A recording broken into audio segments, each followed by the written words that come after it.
Voici une petite dinguerie que G-Shock nous a sortie, la montre G-Shock Universe, et pourtant pas beaucoup de monde en parle, et c'est la montre rêvée, c'est une montre que j'adore, sur laquelle en une montre nous avons tout l'univers et toute l'histoire de G-Shock. On va découvrir ça ensemble, vous le savez, je suis un peu un fanboy de la marque, donc je me devais de vous en parler, puisque visiblement peu de monde en parle. Tout d'abord, on découvre cette jolie boîte. Franchement, je kiffe la boîte. Vous le voyez, donc il y a plein de petits personnages. Et en fait, tous ces personnages, ce sont des personnages originaux et emblématiques de Master of G qui sont tous représentés ici. Par exemple, si je prends cette petite chauve-souris qui est là, c'était la chauve-souris qui était présente sur la Raceman DW9300. Donc c'était, je crois, le premier système de recherche solaire G-Shock Faute.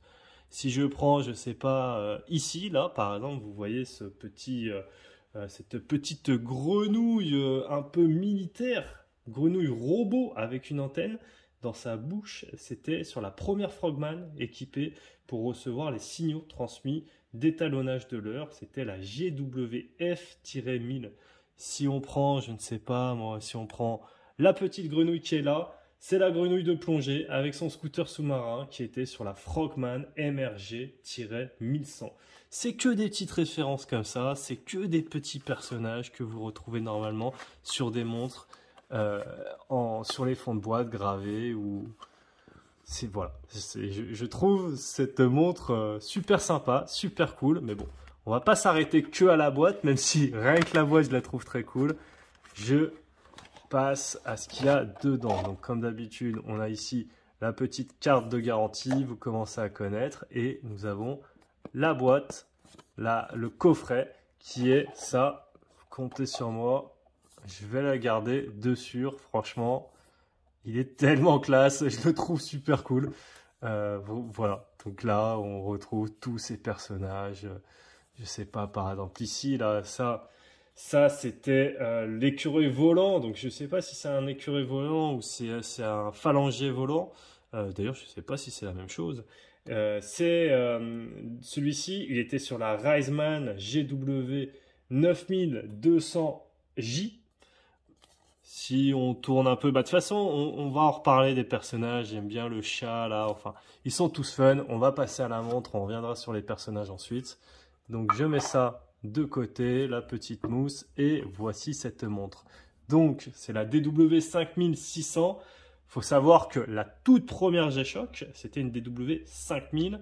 Donc, celle-ci, c'est la 5600. C'est une évolution de la toute première G-Shock, mais ça reste un modèle iconique de la marque, puisque la première 5600 date de 1987. Et vous voyez qu'encore aujourd'hui, il y a toujours des versions qui changent et qui sortent régulièrement.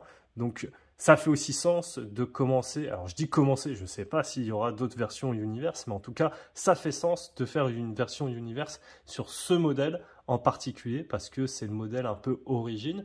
Même si, je dis commencer, parce que connaissant G-Shock, c'est possible qu'après, ils en fassent sur d'autres modèles, comme la Casio, etc. Mais j'en sais rien, hein, je dis ça... Peut-être que non.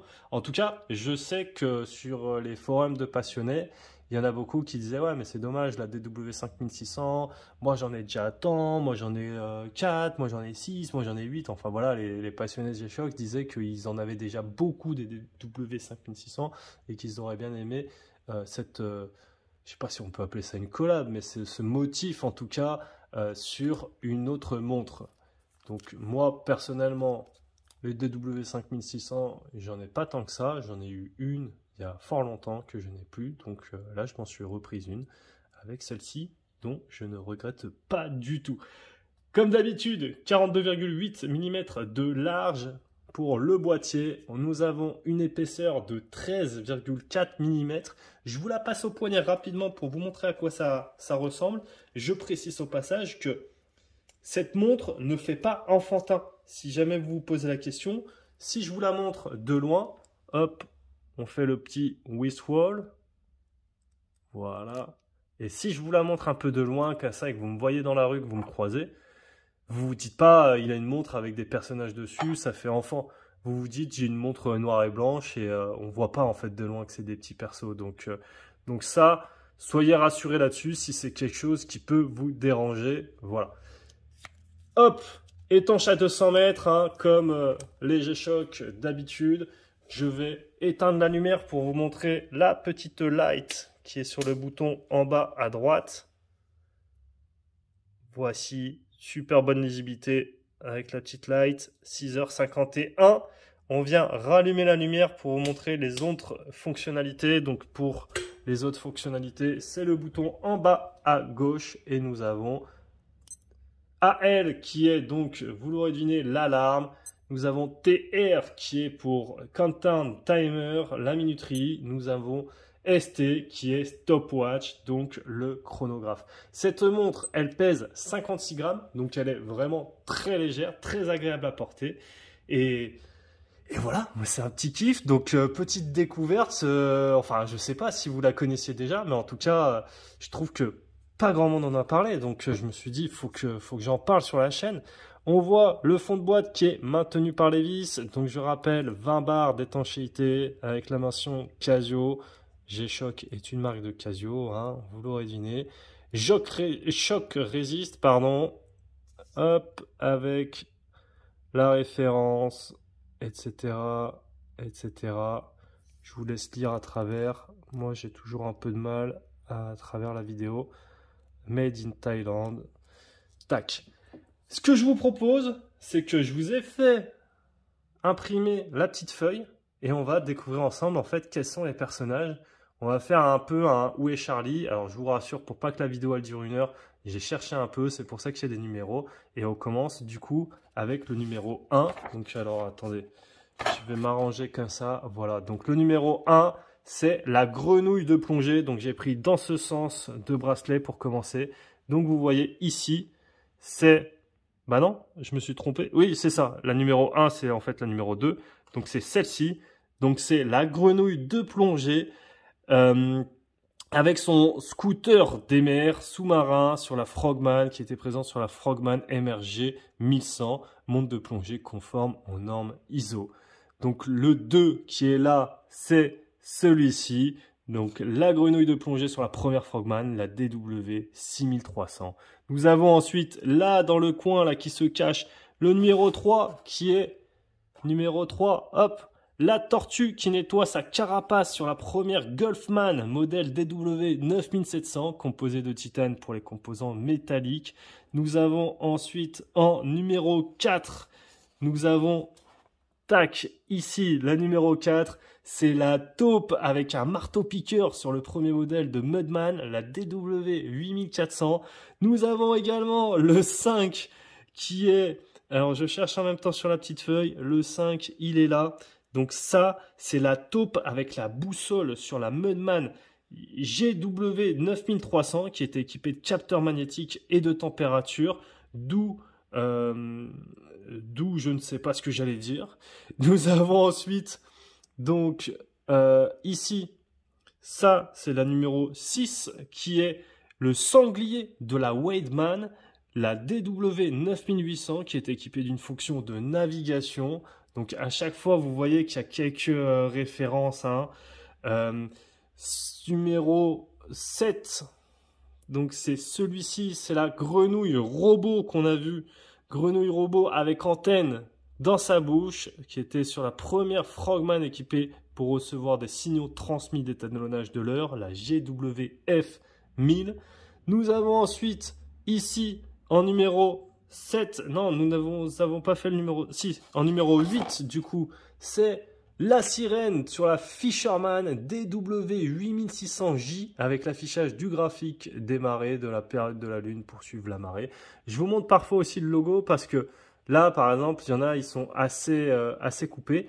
Et là, on retrouve, j'ai l'impression, celui qu'on avait là. Vous me dites hein, si je me suis pas trompé, mais pour moi, il est en 5 en 9. La fameuse taupe de la GW 9300. Pour moi, il est à la fois là et il est à la fois là. Et c'est le même, c'est le seul qu'on retrouve 2 fois. Donc, petite taupe, tu as gagné. Je ne sais pas ce que tu as gagné, mais tu as gagné. Et ensuite, j'ai repris par ce côté du bracelet. Donc, nous avons numéro 8, ensuite c'était le numéro 9, bah non, 9 c'était la taupe. Numéro 10, c'est, hop, le dragon sur la Reisman G 9200. Ensuite, nous avons le chat qui est ici en numéro 11, le chat sauvage sur la Rangeman GW 9400 avec triple capteur donnant accès à la boussole, la pression atmosphérique, l'altitude et la température, d'où la petite boussole sur son bras et la pression atmosphérique et l'altitude, le fait qu'ils soient un peu électrifiés là. Nous avons ensuite, hop, je passe d'ailleurs le passant qui est transparent, qui permet de pas trop gâcher la vue de ces petits personnages. Donc ensuite, nous avons le 12 qui est la tortue avec l'antenne sur la Gulfman, la GW 9100, alimentée par des piles solaires. Donc c'est celle-ci. Ensuite, nous avons en numéro 13, je le cherche sur ma feuille, c'est ici. La Mi-Taupe Mi-Tracteur, personnage rapide sur la Mudman, la G9000 équipée d'un chronomètre destiné au rallye automobile. Donc c'est celui vraiment que vous voyez là. Ensuite, ici, ça commence à être un petit peu plus compliqué après.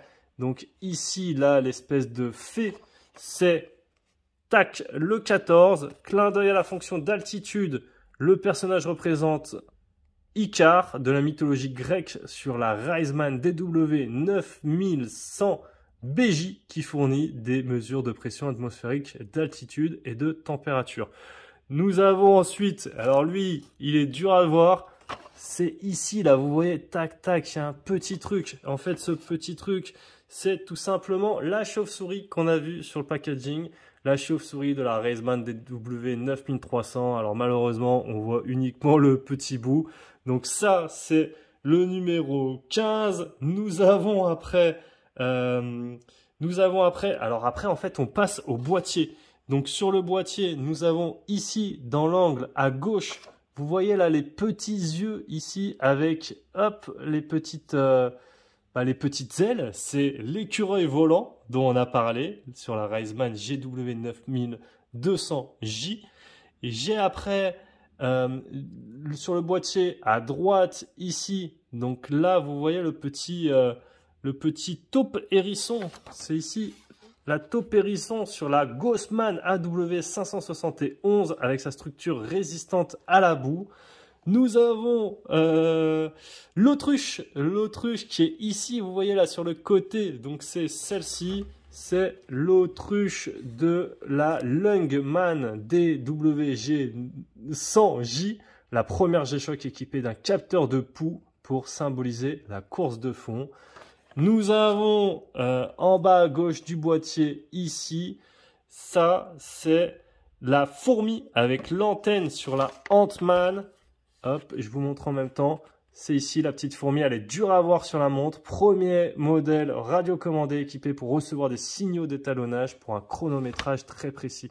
Donc vous voyez là en fait, c'est l'antenne là qui tient. Tac, l'antenne qui est là, c'est l'antenne qui est là. Voilà. Je pense qu'on a fait les 16 personnages, les 18 personnages, pardon, et non les 16. Alors en réalité, pour moi, il y en a 19 parce que pour moi, la taupe avec boussole sur la Mudman est présente 2 fois. Vous me direz si je me suis trompé ou pas. Ben voilà. En tout cas, petit récap des personnages de chez G-Shock. Vous me direz si ça vous a plu. Moi, j'aime beaucoup cette montre. Je vous dis à la prochaine sur Monte ton calibre. N'oubliez pas de nous envoyer vos vidéos, les gars. Je vous dis à bientôt. Ciao les calibrés.